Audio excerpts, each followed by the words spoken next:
For being aware in the instant from this and other information, don't forget to subscribe to our channel.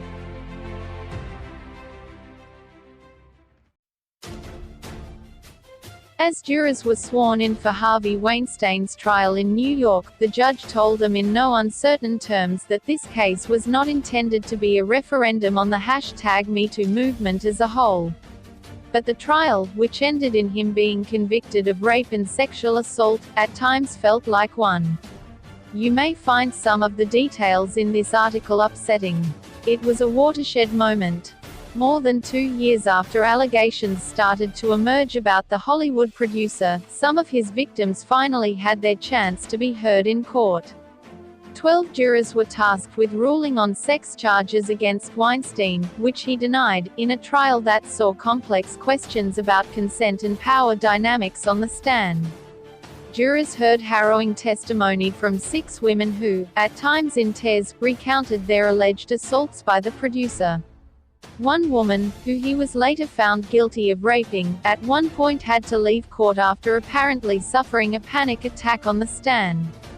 Weinstein's high-powered defense team tried to flip the narrative and paint his accusers as the manipulators in the situation, women who used Weinstein for his industry prowess and later regretted and mischaracterized their sexual encounters as non-consensual.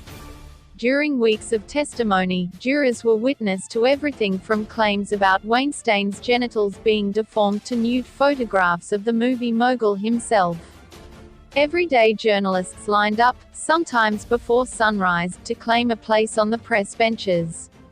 Cameras were not allowed inside the trial at Manhattan's Supreme Court, but the entrance was always lined with paparazzi scrambling to get daily shots and sound bites from Weinstein, who had barely been seen in public for 2 years.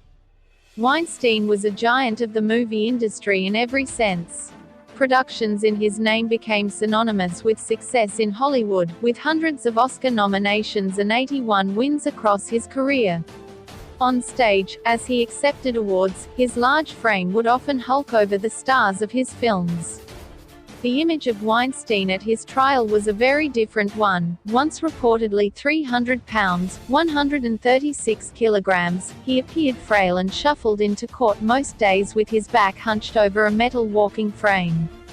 The term #MeToo preceded Weinstein, but was propelled across the globe as allegations mounted against him in October 2017. Millions of people from all ages, backgrounds and nationalities used the hashtag to detail their experiences of harassment and abuse.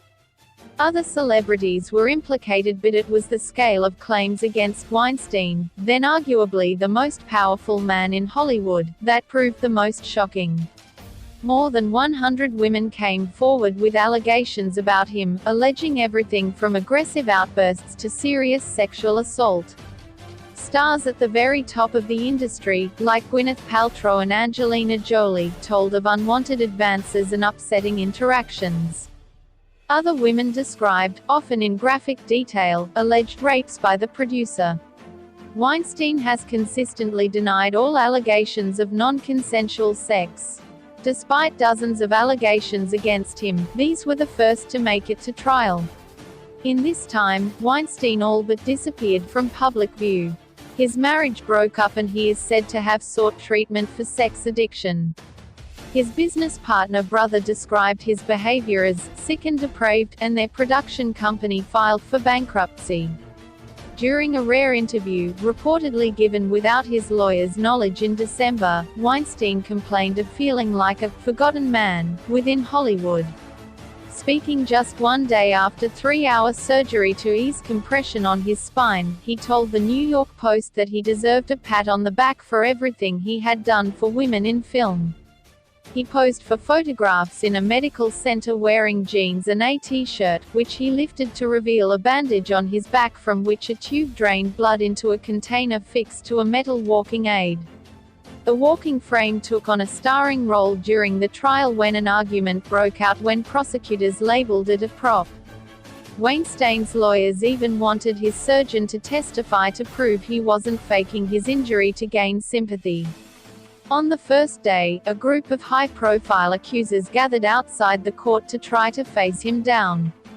"You brought this upon yourself by hurting so many," actress Rose McGowan said, addressing her alleged rapist through the media. "You have only yourself to blame." Weinstein's legal team made repeated appeals for the trial to be moved from Manhattan, citing the carnival-like atmosphere engulfing it.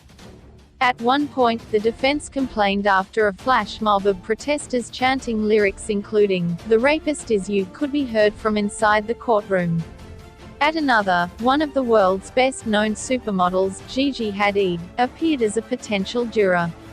About 2,000 people were reportedly summoned during the jury selection process, and prosecutors accused Weinstein's team of systematically eliminating young white women, resembling his victims, from serving on the jury. After almost 2 weeks, the group of 12 was finalized with 7 men and 5 women. Weinstein denied 5 felony criminal charges relating to allegations of sexual assault and rape. They related to incidents involving Mimi Haley, a former production assistant who said he forced oral sex on her at his Manhattan apartment in 2006, and Jessica Mann, a one-time aspiring actress who said he raped her in a New York hotel room in 2013. Another alleged victim, Sopranos star Annabella Sciorra, alleged he had forced his way into her New York apartment and raped her sometime in the winter of 1993 quarters. The amount of time passed since the alleged incident meant it fell outside of New York's statute of limitations and could not be charged separately, but the judge ruled her testimony could be used to support the most serious charges on the indictment, for predatory sexual assault. 3 other women were also permitted by the judge to appear as prior bad acts witnesses to help establish a pattern of behavior and common motive. All were aspiring actresses in their 20s, hoping to break into the industry, when they described being assaulted.